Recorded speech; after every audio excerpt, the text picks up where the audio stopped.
Let's move on to the team that lost to the Cincinnati Bengals in the beginning of the playoffs this past year. The Las Vegas Raiders. They need offensive line, linebacker, a defensive tackle. They went out and acquired Davante Adams. Gave up a whole lot for Davante Adams, and their first pick falls with the pick number 86. Aaron, I'll let you start this one off. Oh, I wasn't ready. I'm sorry. I'm sorry. That's not everyone. You made me move. Hold on. All right, so to me, we've talked obviously a lot about the Raiders this offseason, the things they need to do. I think I know why you made me go first, because you really like this pick here. I honestly forgot who your pick was, to be completely honest. Oh yeah, there you go. Oh, I see it. All right, let's go. Yeah, CP3. Exactly. So obviously the Raiders don't have any picks really high because of the trading for Davante Adams. They gave up a lot, but we saw what they did in signing Chandler Jones. They could use some DB help. We've talked about that. I went on the other side of the ball. I went on the offensive line. We talked about them getting rid of their offensive lineman all of last year. I think they can use some additional depth there. We saw the first round pick in Alex Leatherwood not play very well. He's going to have another year under his belt. Maybe they can bring somebody in that can help them add some depth to that. This is that type of pick. It's a depth pick. It's a fourth round type of guy for me. I went pick 126, and I went with Chris Paul. Yep, that's right. Chris Paul out of Tulsa. Again, he's kind of a developmental player. He's going to be the guy that's going to come in, probably play a few different positions on the offensive line.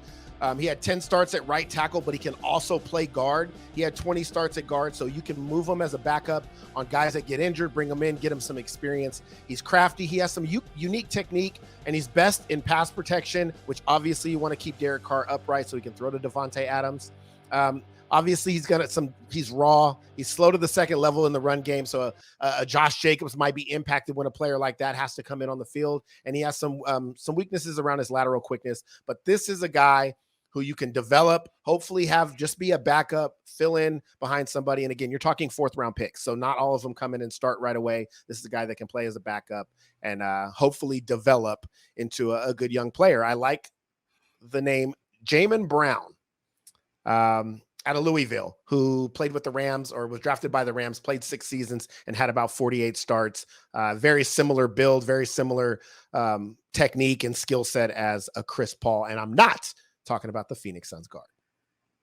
You already know I love that pick. You already know that I love that pick just because you had CP3. So that's what I just want to let that be known. I don't hate that pick, but I have them going a different way. And this is a player I think is going to be a sleeper pick throughout this draft.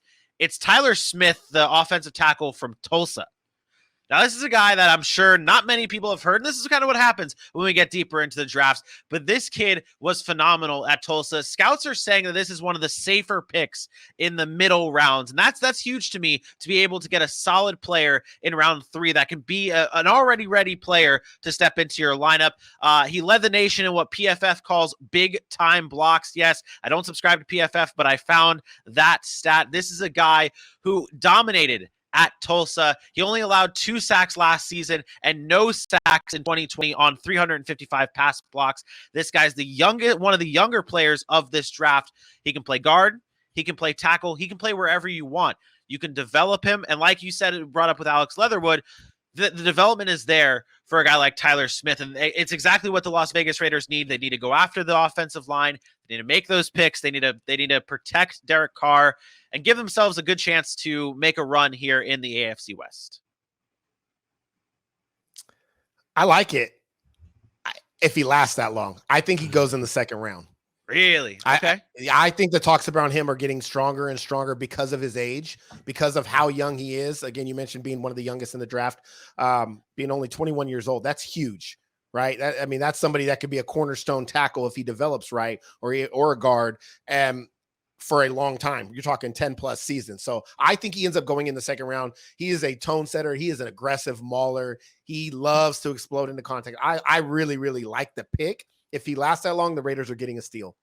Yep. The one worry, he did have a lot of penalties, but he's young, right? That's what I saw. That's what I saw. It was like his biggest flaw, and I was like, okay, he's young. Hopefully that's something you can fix. That's coaching right there. You can coach that. So that's what coach. That's what everyone looks for. It's not common. It's not uncommon to hear that. That's what you can mold players into. So Tyler Smith, I like him a lot. The kid out of Tulsa, he can play tackle, he can play guard. He should be a Las Vegas Raider. So my pick was done a little differently for a couple different reasons. This is a big, wide draft prospect and process, and I wanted to go a little different. I've had so many offensive linemen, and I got bored. I wanted to see something. I wanted to see some activity. I figured you guys would do me right and handle this. So I went on the defensive side of the ball for the Raiders. I took round 3, pick 86, and I got the linebacker JoJo Damon out of Nebraska. This guy pops off the film. I have thoroughly enjoyed watching him. I think I've done a little bit more research on him than I've done most guys in this whole process so far. He's a little older, so the maturity thing, being a defensive player and a guy who's probably going to be a signal caller for you at times, is a good thing for me.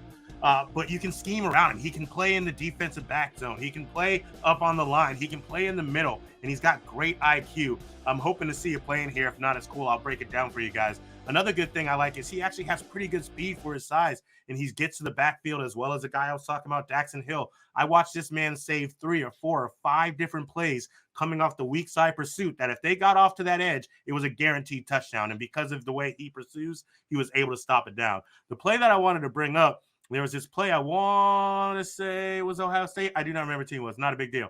Anyways, chases a guy on the pursuit, like I mentioned, from the weak side all the way to the sideline. Guy makes a beautiful catch. Waits till he secures it. He gets his hand in and around, drops the ball down to the ground, gets him out. His team starts celebrating. He's on the sideline with the tackle and coaching. Like the ball's still loose. Didn't go out of bounds. Go get that ball. He's one of those leadership type guys. And I think with Max Crosby in front of him and what they're working on in that back end with Abrams and things of that nature, I think he'd be a solid fit and would work right on day one, even in round 3 if he lasts that long.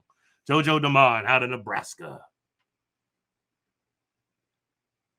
I'm going to let AJ slide on this one. Oh my goodness. No, tell me, give me your feels. Give me your feels. I like to, because as you know, I'm coming out with my I don't to know how everyone feels about everything. I mean, maybe I'm off. I don't know. Maybe I haven't seen enough of them, but I am not a huge fan of maybe it's the size thing again. He's very undersized for the linebacker position. And I watch these kids in college, young men in college. And then I always think about the size of a player and how that's going to translate against like offensive linemen. I worry about that. I don't think he plays very well in the box. So when you talked about his ability to get sideline to sideline, I agree with you. I worry about him being able to line up in the linebacker position and take on that guard, come into the second level and fight that guard off to make tackles. And I think that's what's going to keep him from getting on the football field at the next level. Could you bring him down in nickel packages and tell him, hey, go run down some of these backs out of the backfield? Yeah, perhaps, because you did mention the fact that he does have a little bit of speed. I don't know. I think he's a really good zone cover linebacker. Yeah, I'd say he reminds me of a Malcolm Smith, or even more recently, a Jabril Cox with LSU, who was one of the better pass linebackers. But he also went really, really late in the draft because of those reasons why, not being able to get to ball carriers and fight off those offensive linemen.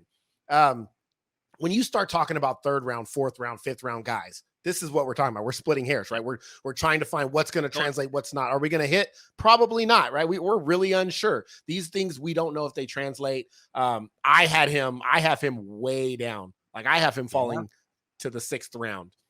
Because of that. But don't get me wrong, I have seen things I've seen from anywhere from the late 3rd to the 6th on different coverages, right? So these are different people evaluating them. That's based on how I evaluate him. And I didn't watch a whole lot of, obviously of his games, but from the stuff that I have watched, I think the size bothers me again. Yeah. Aaron had some hard feelings about Aaron had some hard feelings about the state of Nebraska. That's really what it comes down to. Yeah, it might be because of that. That's what it is.